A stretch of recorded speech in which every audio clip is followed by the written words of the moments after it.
Ein Mann, der lügt, wird nie mit einer Frau klarkommen, die echt ist.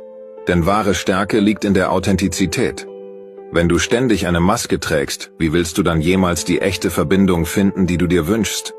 Eine Frau, die weiß, was sie will, wird sich nicht von falschen Versprechungen blenden lassen. Sie wird keinen Raum für Illusionen lassen, sondern nur für Ehrlichkeit und Respekt. Sie liebt nicht, um zu gefallen, sondern um zu wachsen. Mit sich selbst und mit denen, die es wirklich wert sind, an ihrer Seite zu stehen. Und das ist es, was viele nicht verstehen. Eine echte Frau lässt sich nicht von leeren Worten täuschen. Sie erkennt den Wert von wahrer Verbindung und weiß, dass Liebe ohne Vertrauen keine Liebe ist. Ein Mann, der sich in einer Welt der Lügen bewegt, wird diese Tiefe niemals finden. Denn echte Liebe ist kein Spiel, das man gewinnen kann. Es ist eine Reise, die man gemeinsam geht, mit Ehrlichkeit als Grundlage. Und das ist es, was uns am Ende wirklich verbindet.